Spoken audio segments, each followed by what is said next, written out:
I think I have to ignite the fire at some point. So we're gonna shut the whole system down. Okay, very nicely. We'll save this for another day. I think that was all of Bonzi Buddy I needed to need for this moment in time, at least. Holy fuck, that was horrible. So today we saw.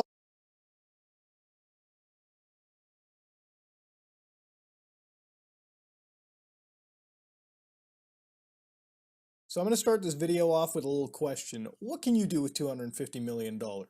Buy cars, buy houses, buy whatever. Ladies and gentlemen, what if I told you a virus costs $250 million?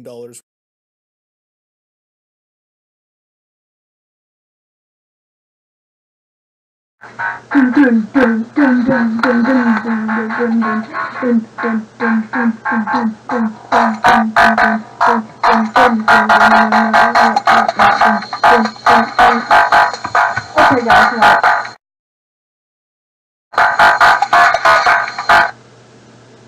Sorry about that. Right, so installed is my notifications. Let's get back to it without my mic. So when my next notification comes on, you won't be able to hear it. And my annoying voice.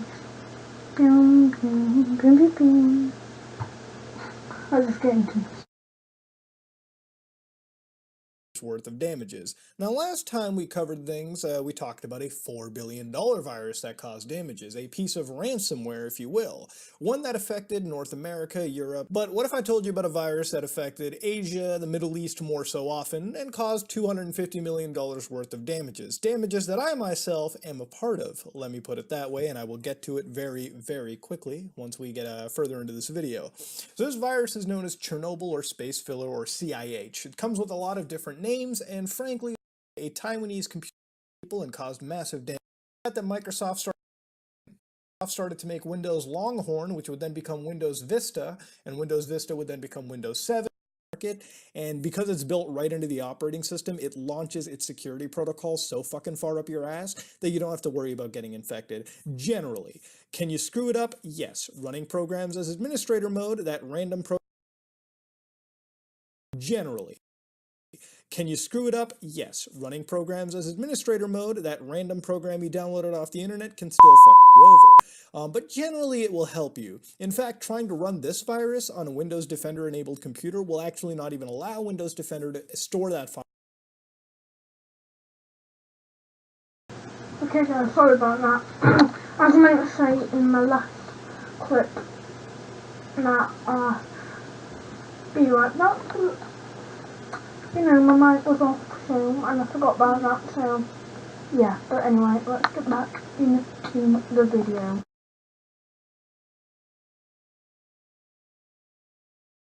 File on the hard drive for over a picosecond, it's just going to get rid of it immediately. So running a virus like this nowadays is something you don't have to worry about, although you can still screw up your computer because viruses like this have been upgraded. There are similar viruses, space filler, destructive viruses that we'll get to. Now, for the purposes of this video, for CIH's analysis, I built myself a Windows 98 virtual machine. Windows 98 I picked in particular because of the 9X variant and just because I like Windows 98. It's a really fun operating system, okay? I played some Duke Nukem 2D on it, some Doom on it, and I had a good time, and then I realized it was time to fuck up this computer, or this virtual computer, in respect. Now, installing Windows 98 wasn't too big of an ordeal. You need about a boot disk. For this virtual machine, we had about 512 megabytes of RAM. The CPU was most likely being emulated down to, I think, maybe a Pentium 3 at the time. I think Pentium 2 maybe it was emulating to. And it had about 8 gigs of storage space. At the time of Windows 98 its release, that's a pretty good computer. I'm not sure many computers back in the day would even conceive of having 512 megabytes of RAM unless you were like a super enthusiast. So anyways, we had a virtual machine set up and we were ready to go.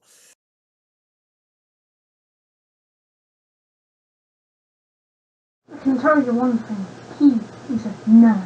Nerd. Okay, let's get real into this now. So is that not? Really? Okay.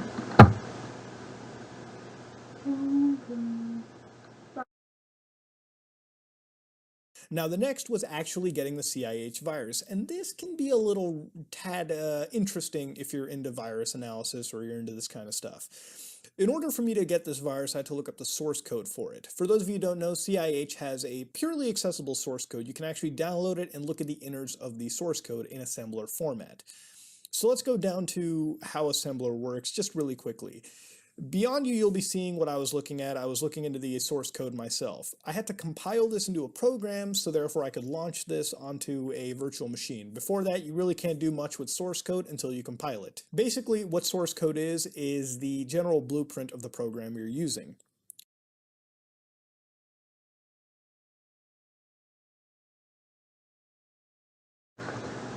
What I was meant to do out of shot in this clip, but I forgot to guys, is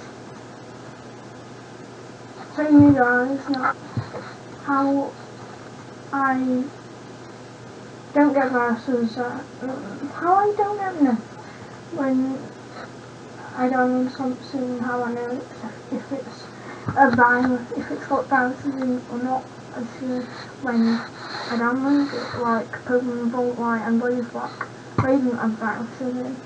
So, if we go like now, like, I've downloaded something and there's a virus detected in it, and that was a mega file with that virus detected in. So, yeah, that's what happens when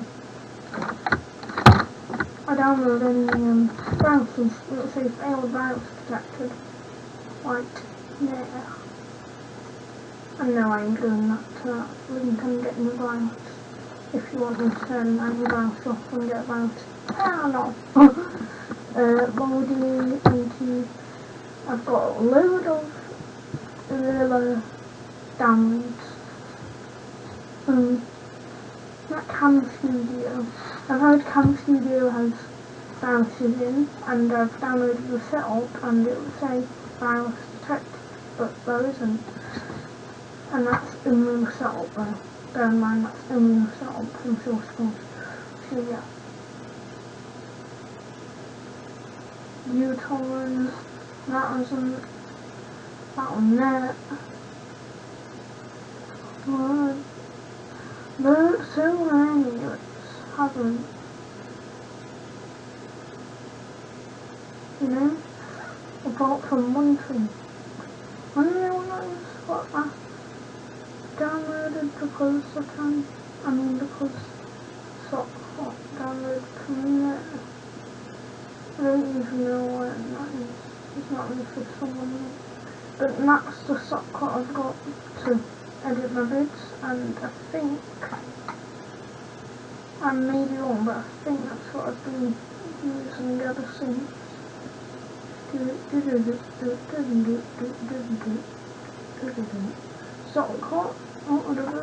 Sock, and there's Boldy, and there's Combat Revolution. I don't know why there's two Boldies. Boldy's basically mod menu with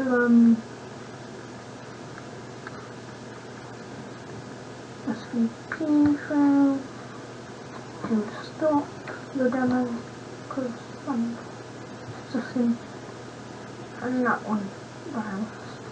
So now I'm looking into viruses because I can.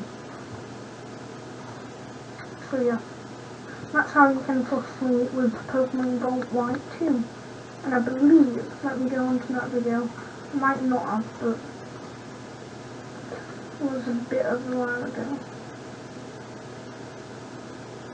Blah.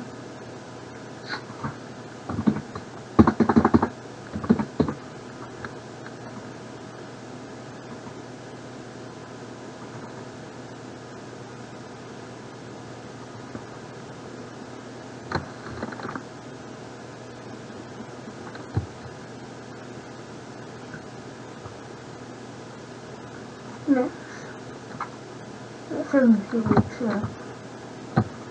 No, I didn't. I was about to say, I believe I left the download link in the description, but no. Proving no viruses. Just in case you guys to thousands of BBC 10. Oh, I love them. I love them. Okay, so yeah, let's get back into the video without the mic. As you already know, I do have a total beats but at 6:24, but I don't want to put that in because I don't. I'm lazy.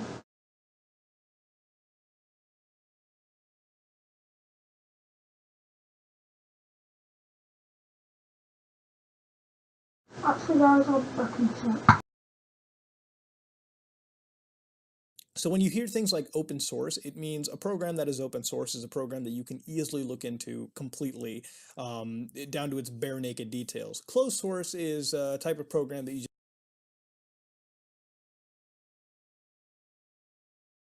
just can't see the inner workings of. Quick comparison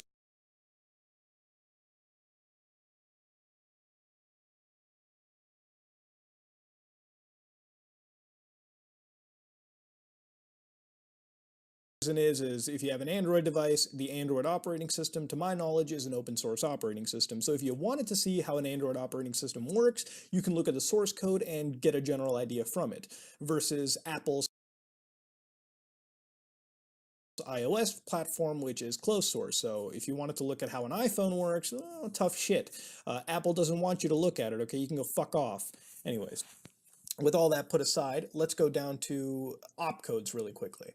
So when you're looking at the assembler data over here, basically it's a proper interpretation of the virus's opcode mechanics. So if you don't know what opcode is, essentially when you're talking about your computer or your processor's, your microprocessor's type, your microprocessor's layout, your build, your hardware, but what its instruction set is, in this case x86, 64, x86, before the 64 variant was really a thing to it, you had RISC, PowerPC, all that kind of stuff. So basically the hardware of your microprocessor has different opcodes. The opcode is essentially taking the high-level programming language. For example, most programs, or let's assume that we have C++, which is a popular programming language. It's what you make your programs out of, right? So the web browser that you're using was written using C++, Java, whatever. Those high-level programming languages therefore have to convert their code down, or at the compile time, to opcodes, basically, so that it can tell the CPU exactly what to do. CPUs cannot read high-level C++, high-level programming languages. It's just a situation where the opcodes are basically the low-level meat of what's going on. Assembler is basically a way for us to read the opcode, because if you just looked at opcode by itself, there's thousands of lines and it's all basically fucking like, you couldn't decipher it yourself, you'd be a madman too. So assembler code basically tells us in layman's terms, programmers, what the opcodes, what's going on at the very root level of a program. It's, I guess you would say, the building block to many of these other large high-level programming languages. So anyways, I spent a little bit of time on that. We looked at the CIH source code. In the source code, they detailed when it was launching, the updates to it. At this point, the CIH virus has been refined to version 1.5. It's kind of crazy to think that the virus is getting refinements, right, when the core ideology is to destroy the computer or destroy whatever you're on, especially with this one. So let's go down to payloads. Once you launch CIH, which can be disguised as a paint program or a calculator program, basically a virus stored within the program, the virus essentially, from my knowledge, copies its data into, I think, a DLL file somewhere else, so it becomes impossible to trace its origin point. Once the payload date that the virus is set to, which, you know, in this case is the April 29th, I would say.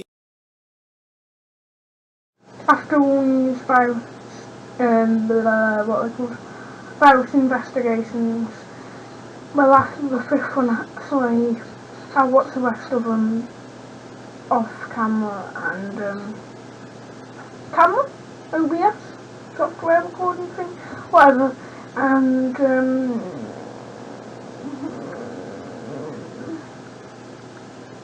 play Fortnite and Black Ops 3 because they're my main games what I play. So yeah,